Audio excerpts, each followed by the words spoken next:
Prime Katara isn't going to be beaten by anyone. That's how I feel. I feel like if you were to take, like, considering that by the end of Avatar: The Last Airbender, Katara's like what, 14, 15, and she's like, if she's not the best waterbender in the world, she's literally like the second best.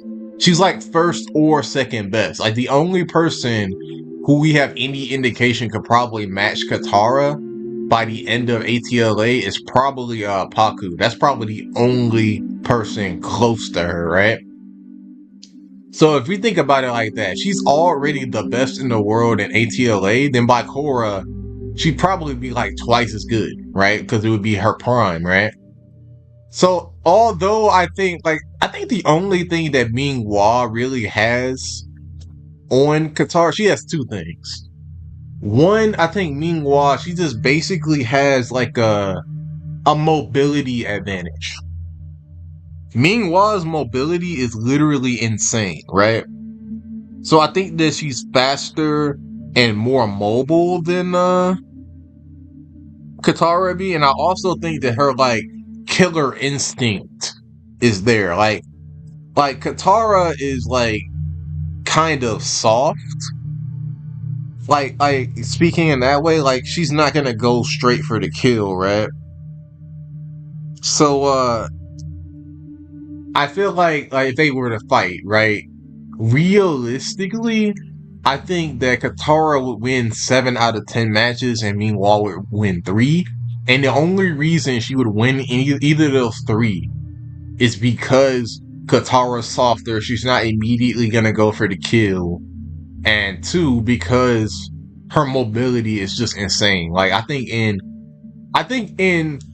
2 of those scenarios, Ming Hua's like her mobility is gonna get her, and I think in one of those scenarios, her killer instinct is gonna get Katara. I think every other instance, I think what's gonna happen is that Katara is just gonna straight up overpower her. I think that's what's basically probably gonna happen. If Katara was like completely bloodlusted, like Katara like was basically out of character, because she would never really be like that. But like, if she was like completely out of character, she had the same instinct to kill that Ming Hua did, then I think that Katara would win probably 9 times out of 10. But like, you have to factor in the weaknesses of characters when you do debates like this. So I do think that because Katara is not gonna go for the kill right away, and because she's nowhere near as mobile as Ming Hua is, that some of the time Ming Hua will get her. Katara showed bloodlust before in revenge for her mother, but did hold back in killing. Yeah, she did. But like, I think that's like a specific scenario. Like, if you want, like, Katara would never be bloodlusted unless like it came to that. Like, let's say that Ming Hua had like kidnapped like Bumi or Tenzin or Kaya as a kid. Then Katara would be bloodlusted, but if it's just like a basic fight, she wouldn't be. So Katara would lose due to no bloodlust. No, like I said that like Katara would win most of them still. Like, Katara doesn't need to be bloodlusted to win. Right? I just think that if she went into like the fight with like murder on her mind, she would win like faster and easier, right? Like, Ming Hua would have less of a chance. But from what we've seen with Ming Hua, like, there's never going to be a fight where she's not going for the kill. Especially if she knows that she's going to be fighting Katara, because like, you gotta think, like, everyone knows that Katara is like the best waterbender in the world, right? Like, everyone knows that. So if she knows beforehand that she's going into a fight with Katara, I mean, really, it doesn't matter. But even if she really knows, like, Katara's gonna have to keep up her guard 100%. And when I say that Katara would win, like, more times out of 10 than Ming Hua, I don't mean that she would just, like, one-shot Ming Hua. What I mean is, eventually she would win the fight. And I think in most of those scenarios, even when she wins, it's gonna go into the long game, basically, right? Which means it's gonna be a really long fight. It's not gonna be over soon. The only way it's gonna be over soon is if, like, Katara goes into the fight with the intention to kill, which you won't, right? But that's the only way that it's gonna end, like in the early to mid fight. Otherwise, like in all those cases where Katara wins, it's gonna be after a long time. Like everyone's like, she's gonna be huffing and puffing, and she's gonna be losing power. Like she's gonna be getting tired. Like it's not gonna be at once, because like even with Katara's like, even like her at her prime, she's gonna be struggling to keep up with Ming Hua. Like Ming Hua's bending is insane, right? So like Katara is gonna be completely exhausted, and I think really what's gonna win the fight is gonna be probably Katara's resourcefulness. Like I'm not saying that I don't think she would win the fight by straight up just bending a wave of water. That's not gonna work because Ming Hua is just gonna block it, right? It's gonna come down to something more subtle than that. Right? Like I think what Katara would probably try to do, and this would be based on the environment, right? I think what Katara would probably try to do is she would probably try to limit how much water Ming Hua has, right? Because I think one of the potential weaknesses Ming Hua has is like without water, right? She's screwed, right? Like in a fight, right? Like because Ming Hua is disabled, if she doesn't have water or she doesn't have enough water, her abilities are going to be limited.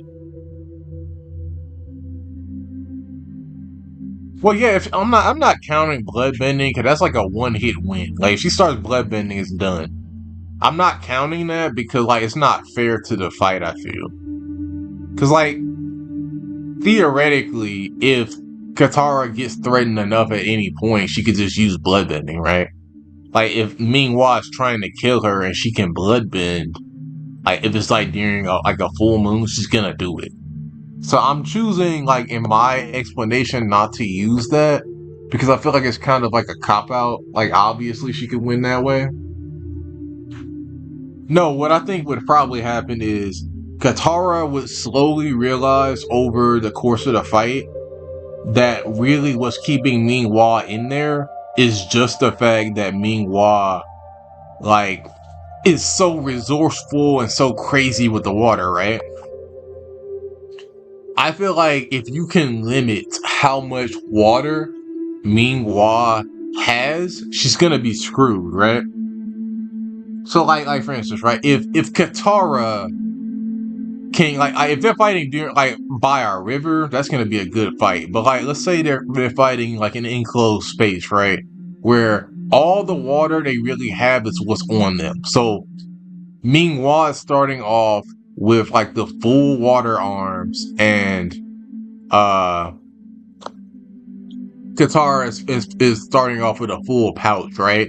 I think what's gonna happen is Katara is gonna try her best to sap water away from Ming Hua, or at the very least get her to expend as much of it as she possibly can. Because like with Ming Hua, like the more water she has, the more powerful she's gonna be, right?